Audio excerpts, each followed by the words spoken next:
Hak-hak di atas tu kita sudah terjemah dah baru ni. Kita terjemah hak ni saja. Kitabul Isti'dzan,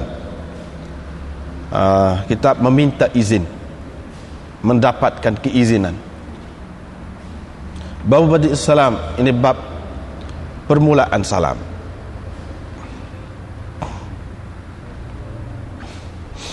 Dengan sanadnya Imam Bukhari meriwayatkan dari Abi Hurairah dari Nabi SAW sabdanya, Allah telah menciptakan Adam ala suratih, yakni di atas rupanya, tuluhu sittuna dhira'an, tingginya 60 hasta. Falamma khalaqahu, apabila Allah telah menciptanya, qala, Allah berkata, idhab, pergi, beri salam kepada golongan malaikat yang sedang duduk itu, dan engkau dengar apakah ucapan hormat mereka terhadapmu, kerana itulah ucapan hormat engkau dan anak cucumu nanti. Faqala, maka Adam pun berkata, Assalamualaikum. Mereka pun menjawab, Assalamualaikum warahmatullah. Mereka menambahkan warahmatullah. Dan setiap orang yang masuk syurga akan mengikut rupa Adam. Setiap orang yang masuk ke dalam syurga ala surati Adam, yang mengikut rupa Adam. Falam yazalil khalq yanqusu ba'du hatta al-an. Terus kejadian manusia itu kurang, yakni ukurannya setelah itu, hatta al-an, hingga sekarang ini. Bab firman Allah atau bab qaulillahi ta'ala, firman Allah Ta'ala, wahai orang-orang yang beriman, jangan kamu masuk ke dalam rumah-rumah selain rumah-rumah kamu sebelum kamu meminta keizinan dan memberi salam kepada penghuninya. Itu terlebih baik kepada kamu. Mudah-mudahan kamu mendapat pengajaran. Kalau kamu tidak mendapati sesiapa di dalam rumah-rumah itu, maka janganlah kamu memasukinya sehinggalah diberi keizinan kepada kamu. Dan jika dikatakan kepada kamu, pulanglah, farji'u, maka pulanglah kamu. Itu terlebih baik bagi kamu, dan Allah Maha mengetahui tentang apa yang kamu lakukan. Laisa alaikum, ayat lain pula, laisa alaikum junahun, tidak menjadi kesalahan kepada kamu untuk memasuki rumah-rumah yang tidak dihuni. Ghayra fiha mata'un lakum, rumah-rumah yang terdapat di dalamnya kemudahan untuk kamu. Wallahu ya'lamu ma tubduna wa ma taktumun, dan Allah mengetahui apa yang kamu nyatakan dan apa yang kamu sembunyikan. Sa'id bin Abil Hasan pernah berkata kepada Hasan bahawa orang-orang perempuan Ajam membuka, mendedahkan dada dan kepala mereka. Qala, Hasan berkata, palingkan pandanganmu, yakni jangan engkau lihat kepada aurat mereka itu. Dan firman Allah Ta'ala, qul lil mu'minina yaghuddu min absarihim, katakan kepada orang-orang mukmin supaya mereka menundukkan pandangan mereka dan menjaga, memelihara kemaluan mereka. Qatadah berkata, menjaga itu maksudnya dari orang yang tidak halal kepada mereka. Wa qul lil mu'minat yaghdudna min absarihin, katakan kepada orang-orang perempuan mukmin supaya mereka menundukkan pandangan mereka dan memelihara kemaluan-kemaluan mereka. Dalam ayat yang lain disebutkan khainatal a'yun, mata yang khianat, penglihatan yang khianat. Ini idhafat sifat kepada mausuf. An-nazar, apa maknanya khainatul a'yun? Yani pandangan, memandang kepada apa-apa yang terlarang. Zuhri berkata, berkenaan dengan Zuhri berkata tentang melihat perempuan yang belum datang haid, tidak boleh dilihat kepada mereka, yakni orang-orang yang timbul keinginan kita terhadapnya, mana tidak boleh kita melihatnya. walaupun dia masih kecil. Atha berkata, Atha tidak suka mana seseorang memandang kepada hamba-hamba sahaya perempuan yang dijual di Mekah, kecuali kalau seseorang itu mahu membelinya. Dengan sanadnya Imam Bukhari meriwayatkan dari Abdullah bin Abbas, katanya Rasulullah sallallahu alaihi wasallam pernah memboncengkan Fadl bin Abbas pada hari Nahar, yakni pada hari raya kurban. Gendong Fadl bin Abbas di belakangnya, yakni di atas punggung untanya. Fadl adalah seorang yang cantik, seorang lelaki yang cantik. Rasulullah sallallahu alaihi wasallam berhenti untuk memberi arahan kepada orang. Yuftihim, Nabi sallallahu alaihi wasallam mengeluarkan pendapat, mengeluarkan fatwa, untuk memberi fatwa kepada mereka. Fa aqbalat imra'atun, tiba-tiba datang seorang perempuan dari Bani Khath'am yang cantik, bertanyakan Rasulullah sallallahu alaihi wasallam. Fatafiqal Fadl pun mula memerhatikannya, dan kecantikannya membuatnya berkenanlah kepadanya, membuatnya kagum kepadanya. Faltafatan Nabi sallallahu alaihi wasallam. Nabi sallallahu alaihi wasallam pun berpaling. Ketika itu Fadl sedang melihat kepada perempuan tadi. Nabi sallallahu alaihi wasallam pun menghulurkan tangannya ke belakang, lalu dipegangnya dagu Fadl, dan dipalingkan mukanya dari memandang ke arah perempuan itu. Maka perempuan itu bertanya, wahai Rasulullah, sesungguhnya fardu ketentuan Allah berhubung dengan haji kepada hamba-hambanya, ke atas hamba-hambanya, telah pun sempat dengan ayah saya yang telah pun sangat tua. Dia tidak mampu untuk berada di atas belakang kenderaan. Adakah kalau saya mengerjakan haji bagi pihaknya itu memadai? Nabi SAW menjawab, iya. Dengan sanadnya Imam Bukhari meriwayatkan dari Abi Sa'id Al-Khudri bahwa Nabi SAW bersabda, iyyakum wal julus bit turuqat, ataupun fit turuqat. Janganlah kamu duduk di jalan-jalan. Para sahabat berkata, wahai Rasulullah, kami tidak dapat mengelakkan dari duduk bercakap-cakap di jalan itu. Qala, Nabi SAW pun bersabda, kalau kamu tak dapat tidak, mesti kena berada di jalan itu, maka hendaklah kamu memberikan hak jalan. Para sahabat bertanya, apakah hak jalan itu wahai Rasulullah? Nabi SAW menjawab, waddul basar, menundukkan pandangan, wa kafful adha, dan menahan diri dari mengganggu orang, waraddus salam, dan menjawab salam, wal amru bil ma'ruf, menyuruh orang melakukan kebaikan dan mencegah kemungkaran.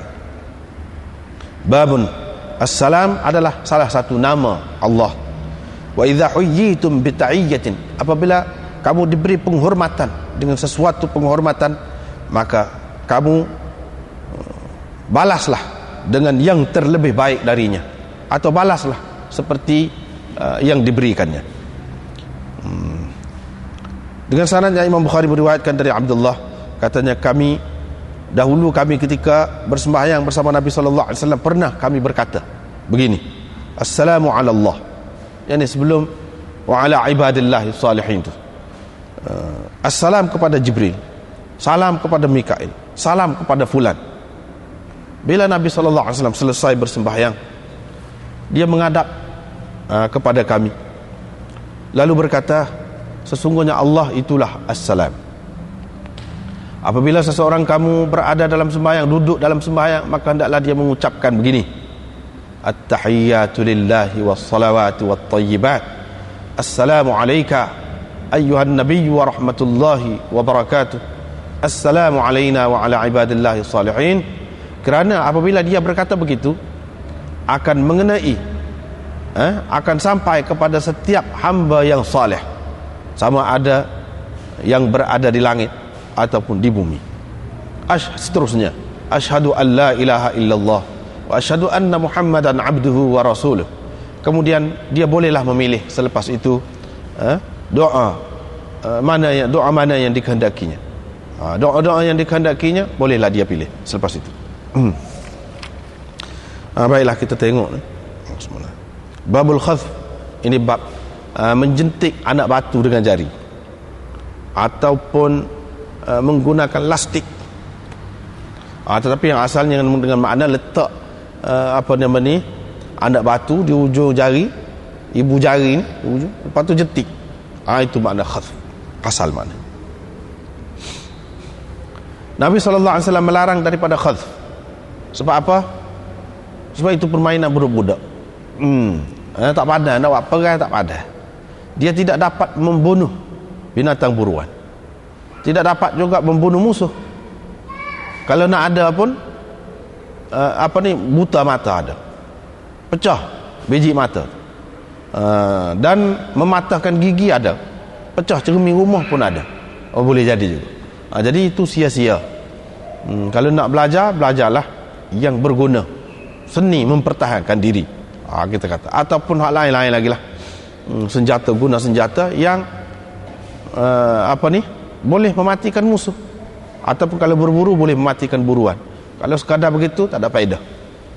Itu di antara adab juga. Orang yang beradab tak berhabis masa dengan benda-benda yang sia-sia, benda-benda yang tak ada faedah, benda-benda yang merugikan. Yang dia buat ialah yang ada faedah. Kalau kata main pun main yang ada faedah. Tidak tu sepak bola saya saja tak tu kalu. Habis masa gitu, patah betih. Sedangkan orang zaman dulu patah betih, patah tangan pergi berlatih, pergi perang. Kita patah betih pergi main bola. Terpengaruh dengan budaya asing. Hak tak ada faedah. Kalau perang ada faedah ke tu? Tak ada. Kalau berlari, lomba lari tak apa, ada faedah berlari. Yang sesuai dengan keadaan lah. Hak itulah yang paling bagus. Adapun hak tak ada faedah, sia-sia saja. Duk main bowling, duk main macam-macam permainan, hak tak ada faedah, sia-sia belaka. Habis pitih saja. Juta-juta habis pitih. Belanja kepada benda tak ada faedah. Sedangkan ramai lagi orang pintu rumah pun tak ada. Jendela pun tak ada. Tangga pun tak betul, molek lagi. Tiba-tiba kita perhabis duit sia-sia. Pasal apa? Tak faham agama. Betul. Babul hamdil al-atis.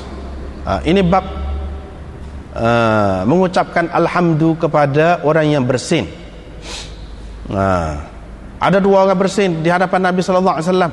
Nabi sallallahu alaihi wasallam tashmid kepada salah seorang. Tashmid tu jawab ucapan orang bersin. Kata alhamdulillah, jawab yarhamukallah, kata begitu. Dia tidak tashmid untuk yang seorang lagi. Maka dia kata kepada Rasulullah. Yang kata tu dalam riwayat yang seterusnya ni akan datang, kita tengok hak itulah hak bersin. Hak dia tidak ucapkan alhamdulillah. Dia itulah katanya. Dia kata dia ni engkau tashmid. Faqala hadza, Nabi sallallahu alaihi wasallam kata, dia puji Allah, dia kata alhamdulillah. Wa hadza lam yahmad, dan ini tidak puji. Mana engkau tidak puji dalam hadis yang seterusnya. Jadi kalau tidak kata alhamdulillah, kita tidak kena kata, tidak kena tashmid. Yang dikata yarhamukallah tu tidak kena.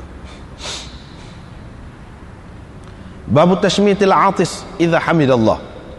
Ini bab tashmid, mengucapkan yarhamukallah kepada orang bersin idza hamidallah, apabila dia memuji Allah, yang dikata alhamdulillah. Barulah kita kata yarhamukallah. Tadi alhamdu lil atis. Hak ni atis yang macam mana? Orang bersin yang macam mana? Yang memuji Allah. Barulah ada tashmid itu. Kalau tidak, tidak ada.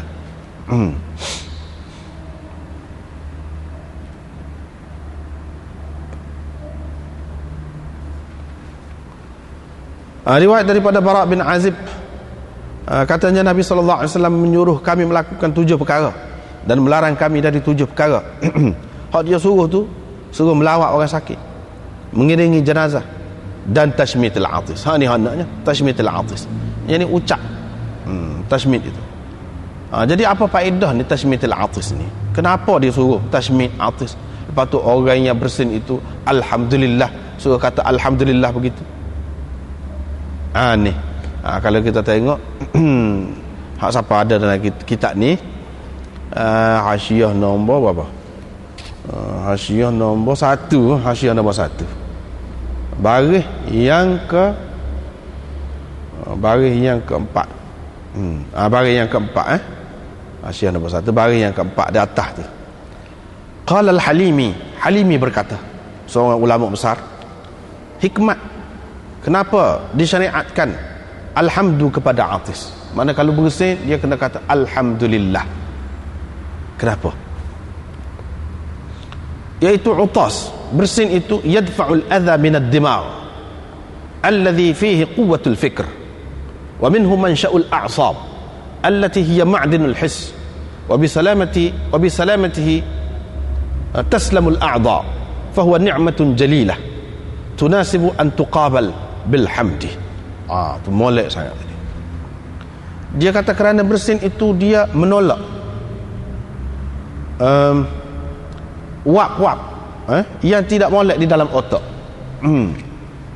Dia menolak al-adha, mana penyakit dari otak keluar. Yang mana otak itu merupakan tempat tersimpan kekuatan fikiran. Dan otak itulah juga merupakan punca ataupun pusat saraf kita ni, yang mana kita boleh merasa dan menikmati apa-apa. Dengan selamatnya akal itu, otak itu, selamatlah anggota-anggota yang lain. Ini merupakan nikmat yang sangat besar yang patut dibalas dengan ucapan alhamdulillah. Patut. Pasal apa? Pasal bersin itu dia keluar wap ataupun penyakit daripada otak, keluar ke hidung, bersih. Adapun sedawa, tidak, dia keluar daripada ma'idah, sedawa. Adapun kentut, dia keluar daripada usus, daripada usus. Kentut tu pun sihat juga, tapi apa tidak alhamdulillah, bau busuk, tak molek waktu tu. Orang duduk dekat pun lari. Lepas pada tu dia melalui tempat kotor tu.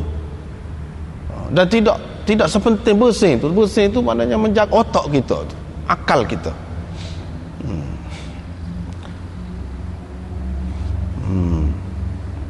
Lepas tu Hafiz Ibn Hajar kata, kita tengok lagi, tidak ada asal, kata dia, orang biasa buat. Boleh jadilah orang pada masa dia ni ada duduk buat lagu ni, iaitu baca Fatihah. Baca Fatihah cukup. Bila bersin tu alhamdulillahirabbil alamin ar-rahmanir rahim maliki yaumiddin sampai habis baca Fatihah. Itu tidak ada asal, tak ada asas. Begitu juga kata benda lain, tidak kata alhamdulillah, itu pun tak ada juga, tak betul juga. Kena kata lagu ni lah. Bahkan ulama mengatakan tidak boleh lebih daripada alhamdulillah. Sekatu alhamdulillah. Walaupun ada yang lain mengatakan dia tidak lebih, tak boleh kata lebih daripada gini, sebab ini ada juga dalam riwayat yang lain, alhamdulillahi ala kulli hal. Sekatu. Ada juga dalam riwayat yang lain, alhamdulillahi rabbil alamin. Kalau nak kata pilih tiga tu, antara tiga tu, tak boleh lebih daripada tu. Kalau lebih daripada tu tak ada, ada asas. Boleh jadilah orang di zaman dia ada buat lagu tu, lepas tu dah ulama tegur-tegur ni, jadi tak ada dah lah, tak ada dah lah waktu tu.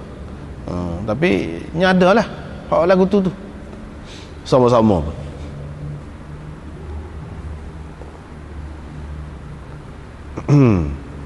Jadi hendaknya tashmitul atis itu, ijabatid da'i, raddis salam. Ini sudah berapa kali dah kita jumpa hadis. Nasril mazlum, walaupun apa ringkas itu tapi cukup besar maknanya belaka tu.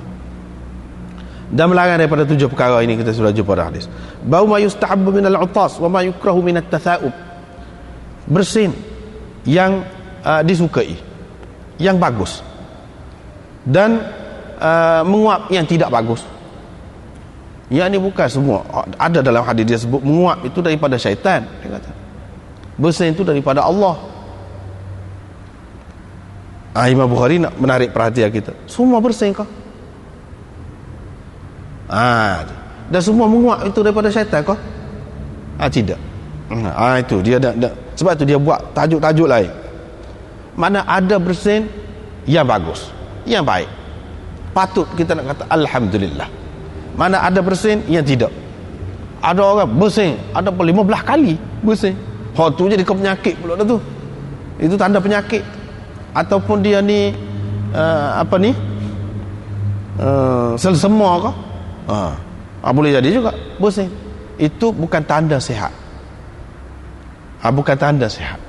Seperti darah lah, darah yang keluar daripada orang perempuan itu, kalau hak natural, hak biasanya, darah hak tu biasa tu, sihat tu. Supaya awak keluar najis, sihat. Kita tidak kata dia tak sihat. Tetapi kalau dari tempat yang sama, saluran yang sama, kalau keluar hak selain hak, itu tidak sihat dah tu. Tanda tidak sihat pula tu. Bahkan ulama mengatakan bersin yang menandakan sihat 2 kali. Hak lebih daripada tu tidak sihat dah tu. Hak tidak sihat tu jenuh, alhamdulillah lah. Banyak benar lah alhamdulillah. Tetapi setengah ulama yang lain kata tidak. Kalau dia kata alhamdulillah pun tetap baik. Sebab apa? Pada ketika sakit tu memang perlu dia bersin banyak. Kalau tidak bersin banyak akan tertahan juga. Itu seseolahnya tekanan dalam tubuh hak semula jadi Allah SWT buat untuk mengeluarkan wap-wap yang tidak baik daripada otak. Penyakit-penyakit daripada otak, walaupun dalam bentuk dia sakit pun, itu pun tetap baik juga. Sebab dia kata daripada Allah. Daripada Allah. Tetapi sekurang-kurangnya Imam Bukhari nak cerita di sini, bersin tadi tidak dianggap baik lah. Mana dia penyakit, tanda penyakit. Kalau dalam keadaan biasa orang sihat, ada bersin, bukan tak ada langsung bersin itu, tapi bersin dia tu terhad. Hak tu bagus. Hak dari segi tetap bagus juga, itu soal lain. Tapi tidak menandakan orang yang sihat. Tidak menandakan orang yang sihat. Dia ada penyakit, ada sesuatu itu. Boleh jadi menjadi tanda kepada penyakitnya. Bersin yang banyak itu pun. Begitu juga menguap. Menguap hak dari syaitan ni, menguap kerana lalai, lekor, makan banyak, cuai kita. Tetapi sebagai manusia, hak biasa ni apabila mengantuk dia menguap, hak tu tidak boleh kita kata daripada syaitan. Hak tu hak semula jadi kita, Allah SWT buat kita. Hak tu bukan tak bagus muak tu. Kalau kita kata hak tu tak bagus, maknanya semua muak tu tak bagus. Sedangkan ada muak yang bagus. Hak semula jadi. Setiap manusia memang dia menguak. Ada pula orang kata Nabi SAW tak menguak pula. Serupa je dia manusia, dia menguak sepatutnya juga. Cumanya dia tidak menguak tak tutup pasal. Kita ni menguak semua. Sebab apa? Jadi apabila kata daripada syaitan, syaitan suka tu kat mana? Ya, dia kata di dalam hadis ni, syaitan suka apabila seorang tu menguak. Pasal apa? Pasal syaitan kena apabila dia menguak tu satu, dia tak boleh nak kerja dah lah. Tak jadi buat kerja. Ikutlah kerja dunia pun tak jadi. Kalau nak bawa kereta pun tak boleh lah tu. Ngatuk. Ngatuk. Yang kedua, syaitan suka sebab apa? Sebab boleh jadi dia menguat tu, mengantuk tu kerana kecuaian dia. Makan banyak ke, minum banyak ke. Dua. Suka juga. Yang ketiga boleh jadi dia menguat tu tak ada apa. Dia sakit. Dia ada penyakit. Suka juga syaitan. Sebab apa? Apabila orang ada penyakit, nak ibadat pun tak boleh, nak pergi ngaji pun tak boleh, nak bagi perhatian, tumpuan kepada gapo-gapo pun tak boleh. Sukalah syaitan. Sebab tu dia suka. Jadi kita kena mengelakkan diri kita daripada menguat. Sama ada dengan kawal makanan, biar tubuh kita sihat, dan sebagainya. Hak mana-mana yang menyebabkan menguat tu tidak hak asal, tidak natural, kita kena jaga tu. Kalau hak natural, hak tu tak apa. Sebab tu dia kata bersin yang bagus dan menguap yang tidak bagus. Mana ada hak tidak bagus. Kalau hak biasa tu bagus, tu tak ada apa. Tidak kata orang tu mana dikuasai oleh syaitan dah. Dah biasa je tu. Apabila mengantuk lewat malam yang menguap. Sampai masa tidurlah. Begitu. Seterusnya Allah SWT suka bersin. Mana suka, mana kepada suatu keadaan yang menyebabkan orang itu sihat. Salah satu nak mengeluarkan penyakit daripada tubuh dengan cara bersin. Ada cara lain lagi. Dengan cara keluar balgam, kalau misalnya kita kata ubat masuk ke dalam hidung, keluar balgam, jadi kita sihat. Kita keluarkan darah dengan berbekam, jadi sihat. Tak apa, ikutlah. Asalkan keluar penyakit. Hak tu bagus. Hak tu Allah SWT suka. Bukan bersin saja, tapi bersin itu hak semula jadilah hak asal. Hak ni kalau tak pergi berubat ke apa, tak pakai ubat ke apa pun, dia jadi lagu tu, bersih. Hak semula jadi. Allah SWT berikan kepada manusia ni untuk kesihatan dia. Tetapi ia tidak khusus dengan utas, bersin sahaja. Hak lain-lain pun lagu tu lah. Allah SWT suka kalau orang dia sihat. Apabila dia sihat, dia boleh buat banyak perkara lah, benda molek-molek, benda baik-baik. Dan tidak suka kepada tasawuf. Pasal apa? Apabila tasawuf ni muak ni, malas, lesu, letih, lemah, dia tidak suka. Maknanya secara tidak langsung berarti Allah SWT tidak suka kepada orang yang malah, orang yang letih, orang yang lesu, orang yang lemah. Dia tidak suka. Apabila dia tidak suka, kita kena usaha lah, jangan jadi lagu tu. Gitu. Apabila seseorang itu bersin, dia memuji Allah, maka menjadi kewajipan kepada setiap muslim yang mendengarnya untuk mentashmidkannya. Untuk mentashmidkannya, untuk kata yarhamukallah, menjadi kewajipan. Kewajipan di setara mana? Wajib fardu ain ke? Khilaf ulama. Ada yang mengatakan fardu ain, setiap orang hak dengar. Walaupun dia bersin seorang, alhamdulillah, dia kata hak setiap orang dengar kena kata yarhamukallah. Ada pula yang mengatakan tidak, fardu kifayah saja. Kalau dalam ramai-ramai tu seorang saja jawab, tak apa dah. Ada juga yang mengatakan ini tidak fardu ain, tidak fardu kifayah, tetapi mustahab saja. Jadi khilaf lah dalam masalah ni, khilaf. Hak mana kita nak, hak moleknya, iaitu kita jawab lah. Maknanya tanda kita simpati, tanda kita sokong benda yang molek tu.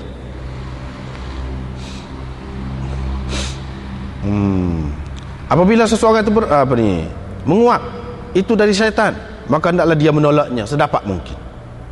Kalau dia kata lagu tu maknanya syaitan suka benar lah. Menguap pula, tak tutup mulut pula, suka benar lah. Sebab apa tak tutup mulut? Ini dari segi adab belakangnya. Adab, amar di sini, amar untuk adab, nak mengajar adab. Kalau tak tutup mulut, biasa pun kalau kita nak masuk nyamuk, masuk lalat, boleh jadi belaka, dan ini mengganggu kita. Kalau katuk, selamat dah situ seperkara. Selamat dah situ seperkara. Selain daripada itu, tidak jadi kita ni bahan ketawa syaitan. Jadi syaitan suka benar dia kalau kita ni boleh jadi bahan ketawa dia. Kita buat hak ni pun jadi menyebabkan dia suka juga. Kita buat hak ni pun dia suka juga. Banyak benar hak dia suka dengan kita. Tak sahih lah lagu tu. Bab apabila seseorang itu bersin, bagaimana kita nak tashmid? Tashmid tu lagu mana? Tashmid tu lagu mana? Iaitu dia kata yahdikumullah, yarhamukallah.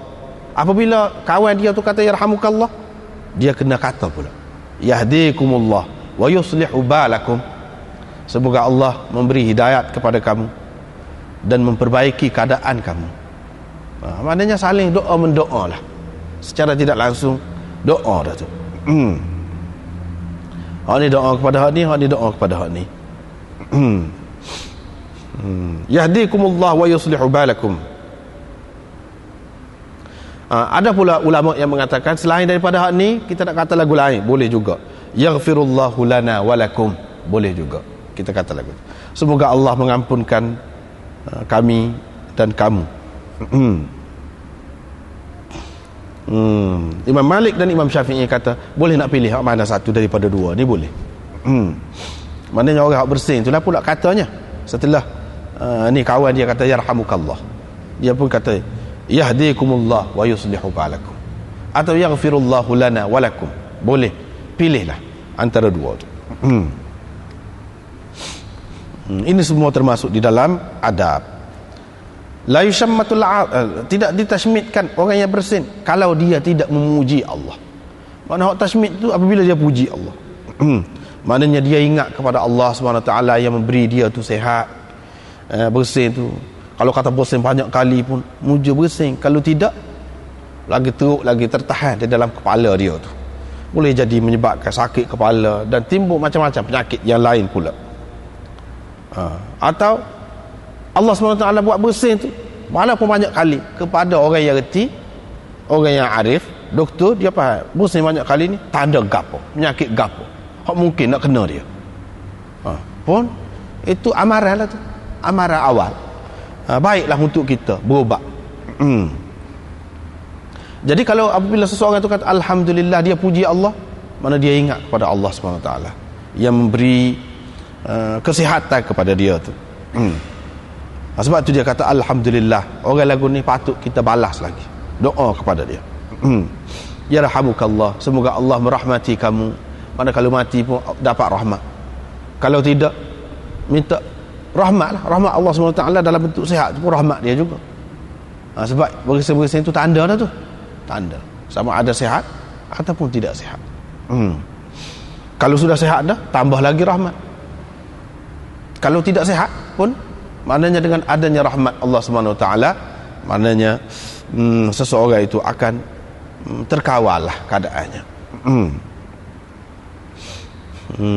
Tadi juga hadis ni, Nabi SAW kata, orang tu kata, apa engkau tashmid ni, engkau tak tashmid aku? Nabi SAW kata, sebab dia hamidallah, engkau tidak puji Allah. Babun idza tathawaba ataupun tatha'aba, hendaklah dia letak tangannya di atas mulutnya. Letak tangan, boleh belakang. Nak letak lagu ni, alik kanan, tangan kiri, ikut boleh belakang.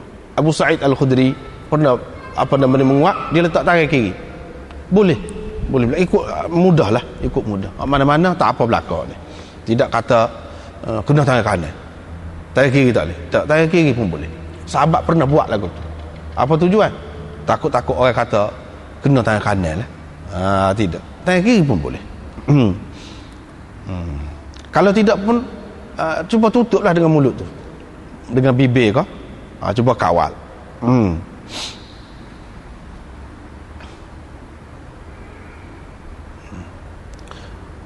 Adapun hak sunnahnya iaitu gitu, bukan gini.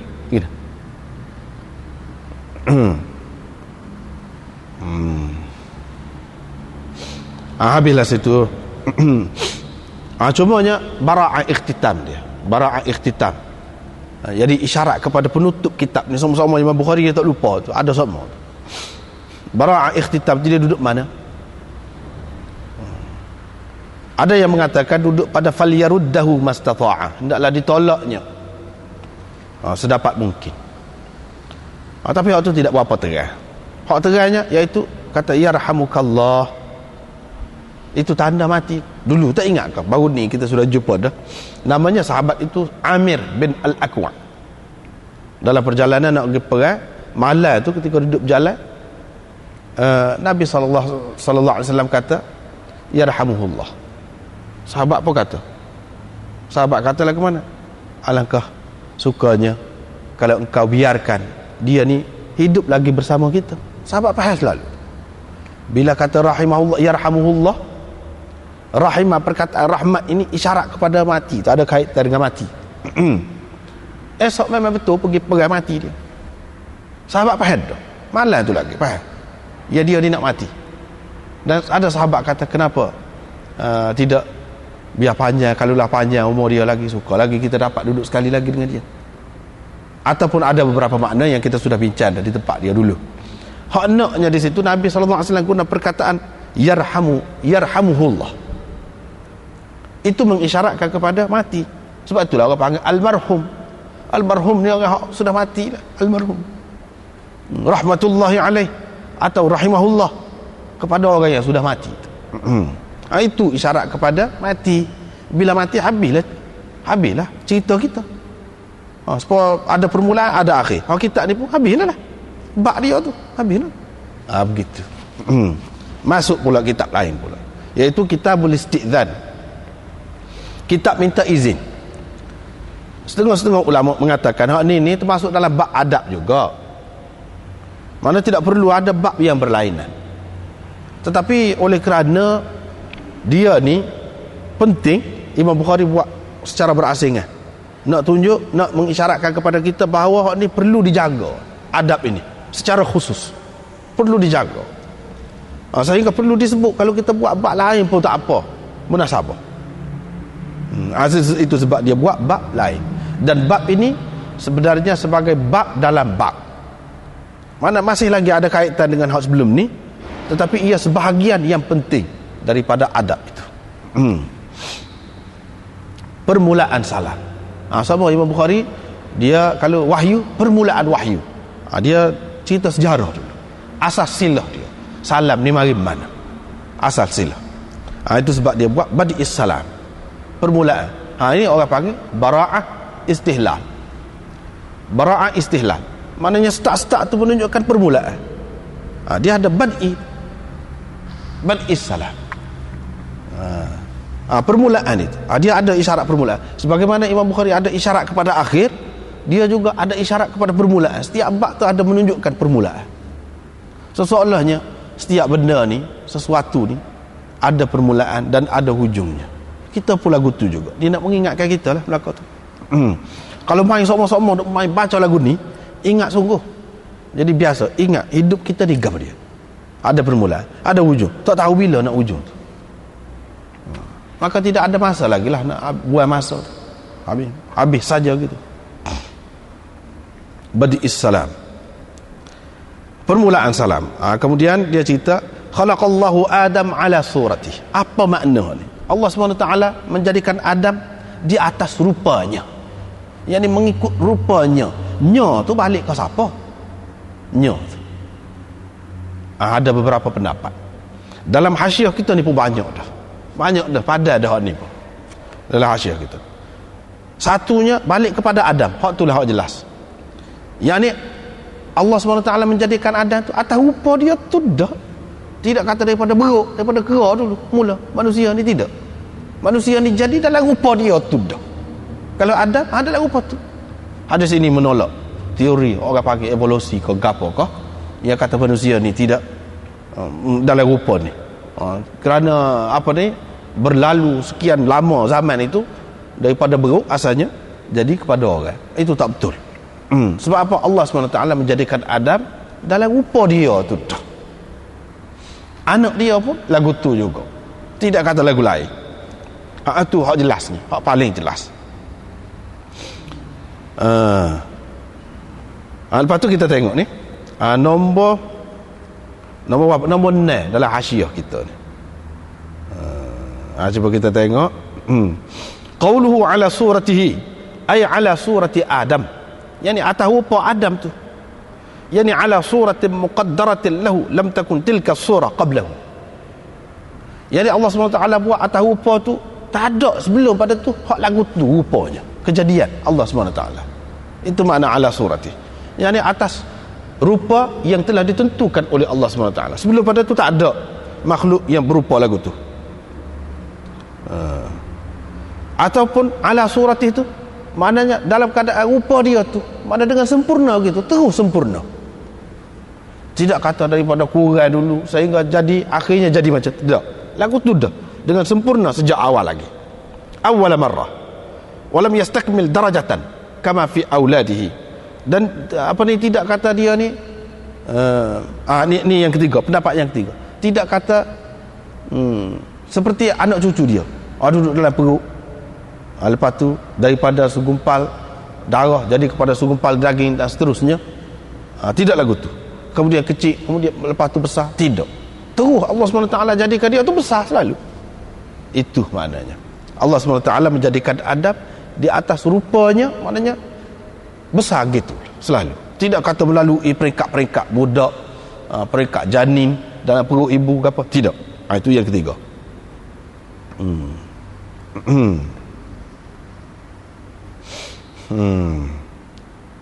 Yang keempatnya, Allah SWT menjadikan Adam ala surati, yakni atas sifat.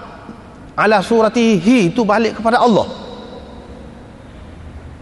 Dan surah itu dengan makna sifat. Surah itu dengan makna sifat. Jadi Allah SWT telah menjadikan Adam di atas sifatnya, yakni menurut sifatnya, sifat Allah. Situ. Hi itu dhamir itu balik kepada Allah. Ini pendapat yang keempat. Iaitu sifat apa dia? Sifat ilmu, qudrat dan lain-lain.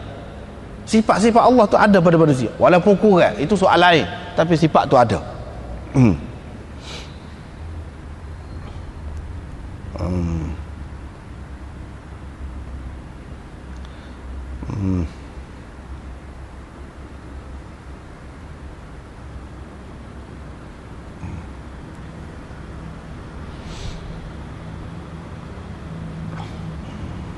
Ada juga ulama yang mengatakan, ni ada beberapa pendapat ni bawah ni dia sebut, dhamir ni balik kepada orang lain suku sakak, balik kepada seorang hamba.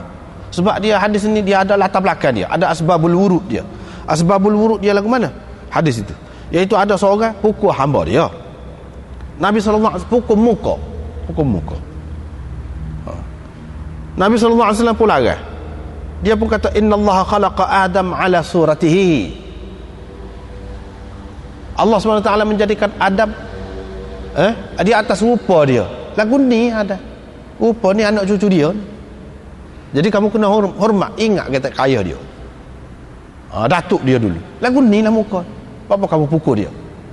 Jadi suratihi itu balik kepada hamba yang berkaitan dalam cerita tadi. Maknanya Nabi SAW nak suruh ingatlah. Kalau kita nak buat apa-apa kepada orang, ingat ni rupa Adam ni lagu ni. Rupa Nabi pun lagu ni juga. Jadi kita kena hormat. Itu makna dia. Ada beberapa makna dia.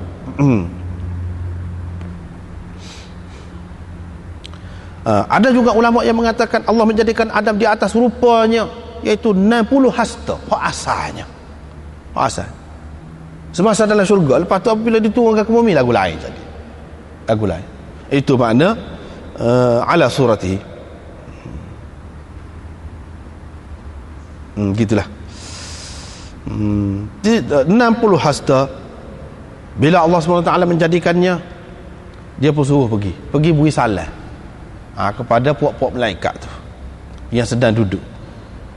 Lepas tu dengar dia bagi salam lagu mana, jawab lagu mana. Lagu tu lah, salam engkau dan anak cucu engkau, inilah asal silahnya. Asal permulaan salam tu, asalnya situlah, iaitu assalamualaikum. Dia beri salam, malaikat pun jawab assalamu alaika atau wa alaikas salam dalam riwayat yang lain, wa rahmatullah. Mereka tambah rahmatullah. Inilah asal salam ini. Dan setiap orang yang masuk surga akan mengikut rupa Adam. Ini kita sudah bicara dulu. Rupa Adam tu maknanya tinggilah, 60 hasta rupa Adam. Yang ni dalam rupa tu sebagai manusia lah, tidak kata tukar dalam rupa lain. Tidak, bila masuk syurga tu dalam rupa manusia seperti Nabi Adam. Tingginya tinggi seperti Nabi Adam dalam syurga dululah. Falam yazal al-khalqu yanqusu ba'du hatta al-an. Dulu ada sudah sebut dah, ramai orang duduk muskil tentang hadis ni. Maknanya orang zaman dulu tinggi, lepas tu kau tak tahu nak sampai kiamat, takut sejekau kan. Dia pakai lagu tu, tak kena tu lagu tu. Seperti kita sudah bincang dah dulu ni. Ni maknanya semasa dalam syurga tu memanglah 60 hasta. Apabila turun ke bumi, apabila dia halau dari syurga tu, banyak perkara lah. Kalau dulu tak payah makan ni, tak payah masak, tak payah gapo, sedia belakang. Pakaian tak payah cari, ni kena cari, kena gapo. Dari segi tingginya pun berbeza, jadi pendek Adam tu. Tidak 60 hasta. 60 hasta ni hak dalam syurga tu. Hak dalam syurga. Lepas pada tu kan kurang lah hingga ke sekarang. Semenjak Nabi Adam tu sampai ke sekarang ni kurang. Dalam keadaan kurang. Bukan bermakna orang dulu mesti lebih tinggi daripada orang kemudian. Dah. Supaya lebih kurang. Ini bergantung kepada bangsa lah. Ada bangsa seperti orang putih tinggi dia. Lah ni pun kita hak pendek ni pendek. Bila-bila pun sampai dulu pun pendek dah. Tu nenek kita tu. Begitu. Itu bergantung kepada keturunan. Tetapi maknanya dia berubah daripada hak asal, hak seperti dalam syurga. Jadi apabila masuk dalam syurga, supaya hak asal. Begitulah.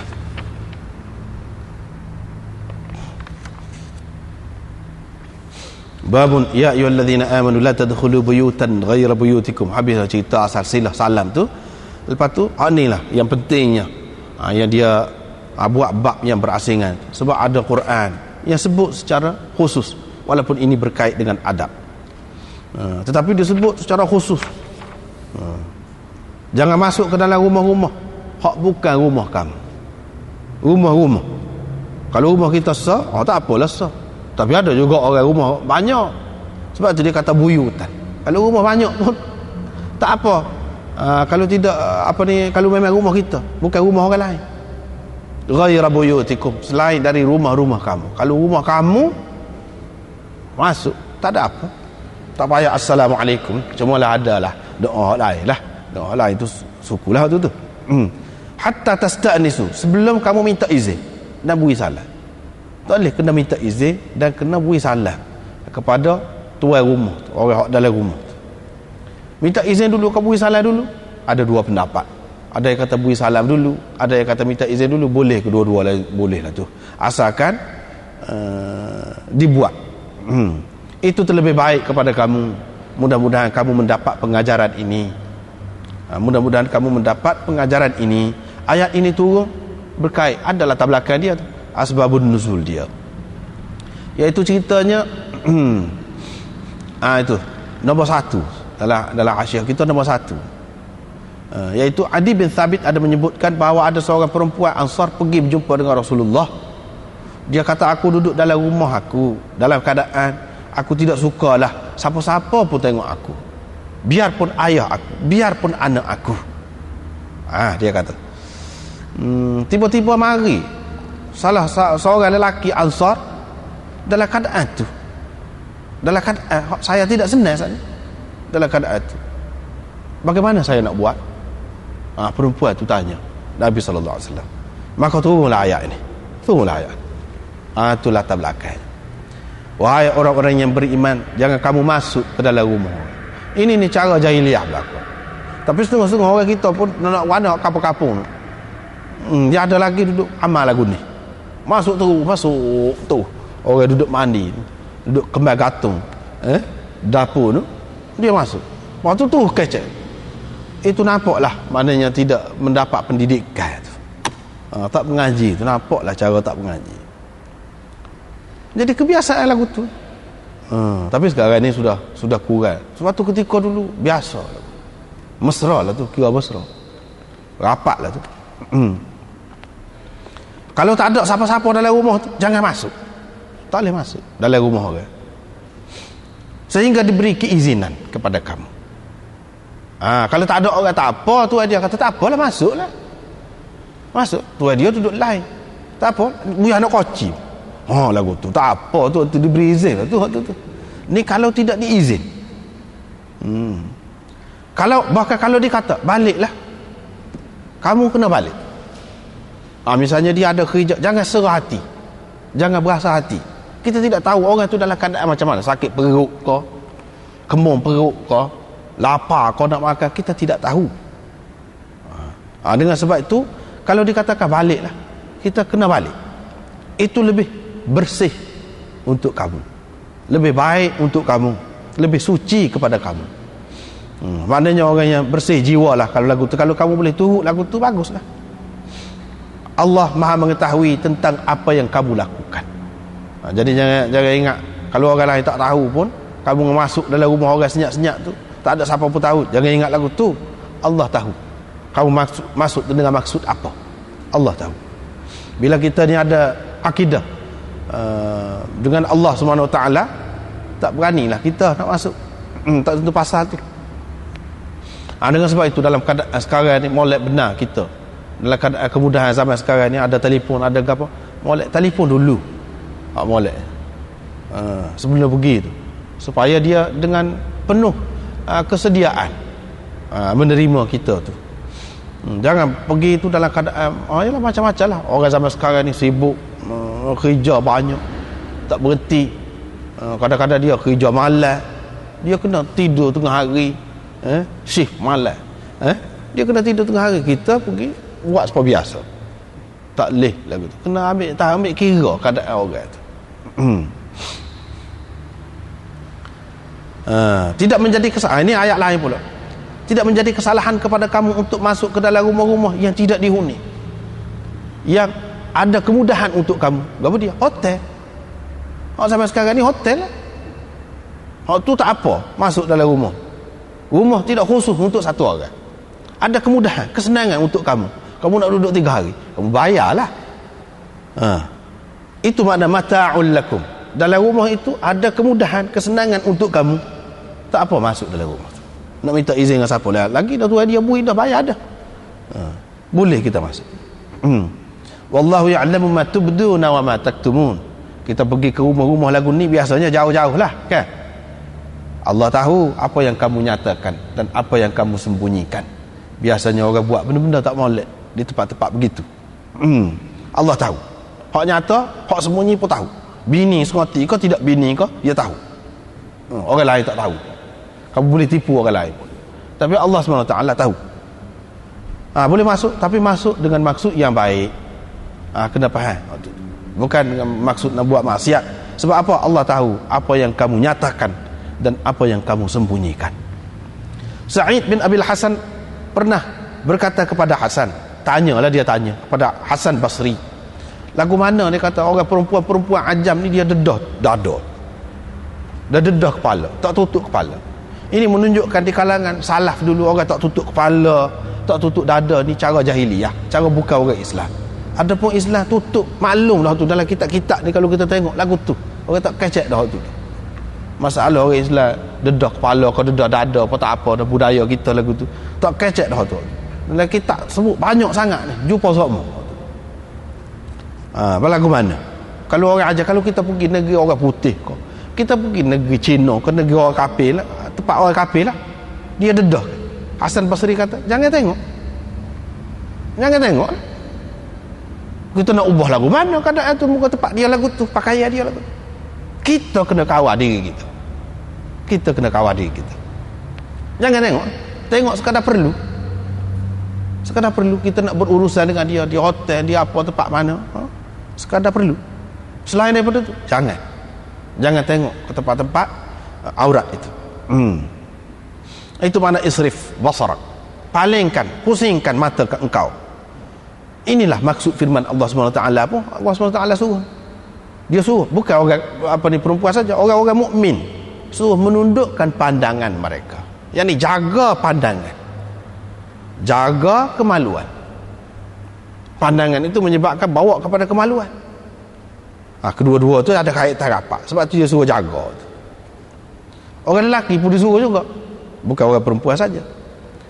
Suruh jaga ni daripada orang yang tidak halal untuk orang mukmin. Hak halal kalau bini tak apa, tu tak jaga pun. Dan katakan kepada orang mukminat supaya menjaga pandangan. Jaga pandangan mana? Terutama kita pergi tempat-tempat lagu tu, kita kena jaga pandangan kita.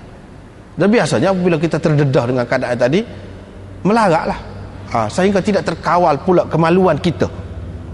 Jadi nak melakukan maksiat, dan hak parah lagi kalau boleh jadi berlaku perzinaan. Itu sebab kena jaga. Kalau pergi ke tempat-tempat macam tadi, khainatul a'yun, mata atau pandangan yang khianat. Ini orang panggil idhafah sifat kepada mausuf.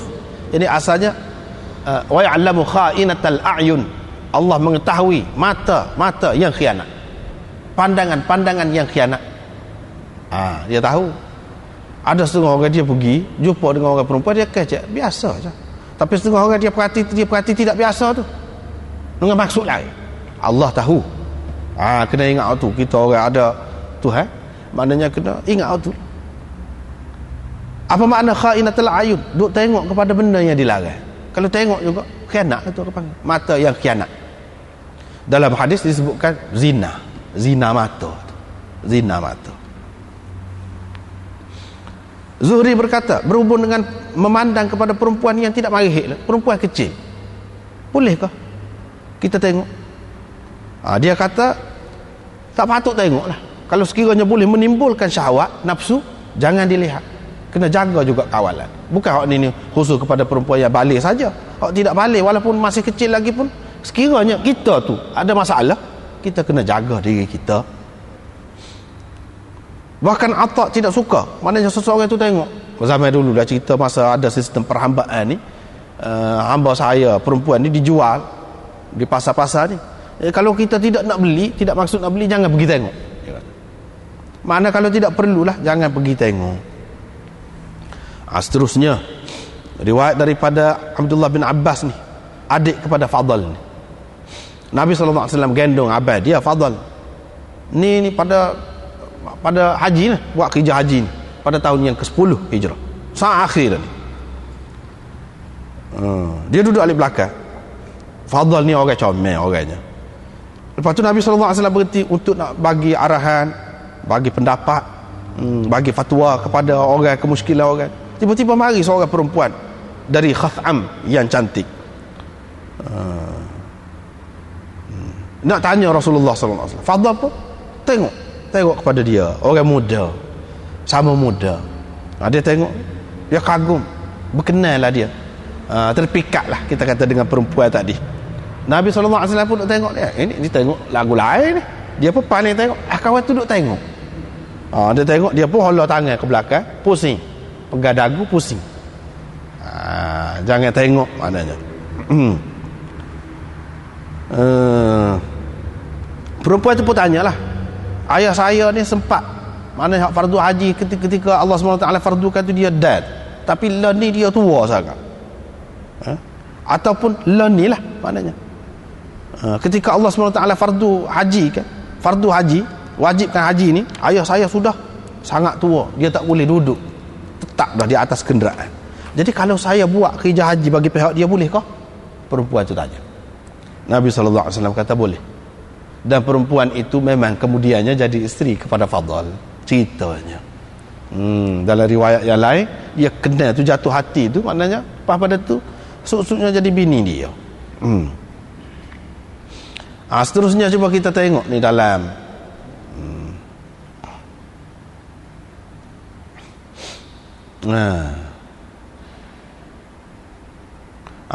dalam hasyiah nombor 4, cuba kita tengok. Tidak nak baca habis, nak baca sikit je, nak pilih-pilih. Hak ni berkenaan dengan alih muka saat ni. Qauluhu wa hal yaqdi ay fa hal yujzi'u anhu. Tak boleh. Wa hawwala sallallahu alaihi wasallam wajhal fadli hina alima bi idamatihi an-nazar ilaiha annahu a'jabahu husnuha fa khashiya alaihi fitnat asy-syaitan. Situ Nabi sallallahu alaihi wasallam pun tengok, nampak Fadl ni duduk perhati semacam kepada perempuan itu, dan dia terpikat dengan kecantikan perempuan itu. Nabi sallallahu alaihi wasallam pun bimbang akan dia ni bimbang dengan fitnah syaitan lah, palinglah muka dia. Wa fihi ada beberapa kesimpulan hadis yang dibuat. Dalam hadis ni kita dapat salah satu pengajarannya, iaitu hurmatun nazar ilal ajnabiyat, haram memandang kepada perempuan-perempuan ajnabi, perempuan-perempuan yang halal kita berkahwin dengannya. Kirmani aini, kaf ain, mana isyarat kepada, ni petikan daripada kitab itulah, yakni haram tu kalau ditakuti timbul fitnah. Situ dia. Wa muqtadahu, yang berdasarkan kehendak hadis ini, kesimpulannya ataupun mafhum dianya, kalau aman daripada fitnah tidak haram. Haram itu kalau boleh menimbulkan fitnah, tetapi kalau tidak menimbulkan fitnah tidak apa. Kenapa? Kerana Nabi SAW tidak memalingkan muka Fadl tu, kecuali setelah dia tengok Fadl tu duduk tengok semacam, tengok renung semacam. Bukan maknanya lah gitu ya, tidak. Lepas tu baru dia paling, dia sebut. Itu diambil daripada Qastalani. Wa fihi, dalam hadis ni juga ada dalil bahawa dalil bahawa perempuan-perempuan mukmin tidak mesti berhijab. Ini pakai tudung muka, tak mesti.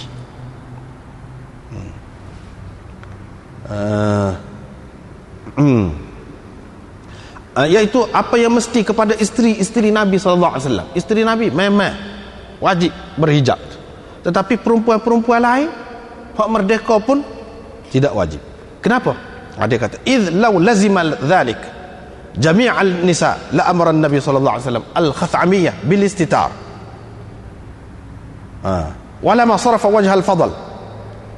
Kalau mesti, tentu Nabi SAW duduk tengok dah kan, Fadl duduk tengok muka kawan tu. Apa dia kata, apa tak tudung muka tu? Apa Nabi SAW tak kata gitu pada perempuan tadi? Tapi dia biar, hanya dia pusing muka Fadl. Perempuan itu dia tidak tegur. Perempuan itu tertudah lah, dia dedah muka dia tu. Sebab itulah Fadl nampak tu comel dia. Kalau tidak nak tahu mana comel ke tidak comel. Sini menunjukkan orang perempuan hak mukmin, hak biasa ni, ramai-ramai tidak wajib. Kalau dia nak tutup, boleh, tidak wajib. Hak tu, hak soalnya. Tidak wajib. Dan hak ni peristiwa yang terakhir dah ni. Pada tahun yang ke-10 dah ni. Nak kata mansuh lagi dak. Setengah-setengah orang kata, ni sebelum ayat hijab lah, sebelum. Ni dak ni, hak ni memang kemudian dah. Nabi SAW tak tegur. Tak mungkin. Kalau lah benda tu haram, Nabi SAW tak tegur. Tak mungkin. Ini salah satu dalilnya. Baiklah. Qala wa fihi dalilun. Ada dalil juga dalam hadis ni bahawa anna satra al-mar'ah wajhaha laysa fardan. Tutup muka kepada perempuan itu tidak fardu, tidak wajib. Dia kata li ijma'ihim, kerana ijma' ulama bahawa orang perempuan ini kalau ketika sembahyang dia kena buka muka dia. Dia kena buka muka dia. Itu ijma' ulama. Semua ulama kata kena pakai tudung luar apabila sembahyang kena buka. Apabila ada ketika boleh buka muka tu, maknanya hak tu tidak wajib. Bahkan Allah SWT kenal lagu tu lah kiranya. Supaya juga orang pergi Mekah, hak tak pakai piyah ke apa tu. Ada ketika dalam ibadat pun maknanya boleh tak pakai, maknanya tak apalah tu. Supaya di sini hak ni hak dalam sembahyang suruh buka muka. Ulama faham di luar pun lagu tu juga. Supaya juga orang haji tu, hak di luar selain daripada haji pun lagu tu lah juga hukumnya. Gitu. Ada pun orang yang kata wajib itu terpulang kepada dia. Memanglah ada khilaf benda ni, memang ada khilaf. Tetapi ni kitab ni ditulis ni di India. Di sana tak boleh bertikai bayar, tak boleh nampak dah bayangan orang perempuan tudung belakang. Tetapi ulama dia tetap nyatakan royak ni lagu ni hukumnya. Hak nak buat tu banyakkannya pengaruh dengan adab pun kata adab. Orang Hindu pun tutup juga muka, orang Hindu pun jaga dia. Jadi kadang-kadang kita tak sebenarnya terpengaruh dengan adat. Nak buat ke mana-mana asal tahu tak apa. Tapi jangan terikut-ikut. Tahu biar tahu. Tak apalah. Seterusnya Nabi SAW larang duduk di tengah jalan. Sahabat-sahabat kata kita tak ada tempat kena duduk juga tu. Nak cakap-cakap di situ. Kalau Nabi SAW kata kalau nak duduk juga, bagilah hak jalan. Sahabat tanya, gapo dia hak jalan? Hak jalan ni kena jaga lah pandangan. Jangan duk perhati kau orang lalu. Saya ingat malu orang perempuan nak lalu.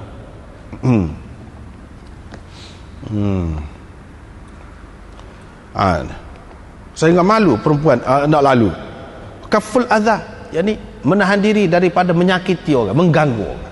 Ganggu dengan kata-kata lah, dengan macam-macam kata. Habis masa duk tengok orang lalu, lepas tu duduk kata hurai tentang orang tu. Orang ni jalan lagu ni tak ada pasal. Terutamanya orang perempuan pula duduk sebut-sebut cakap lah. Raddus salam, jawab salam. Kalau orang lalu beri salam, jawab salam.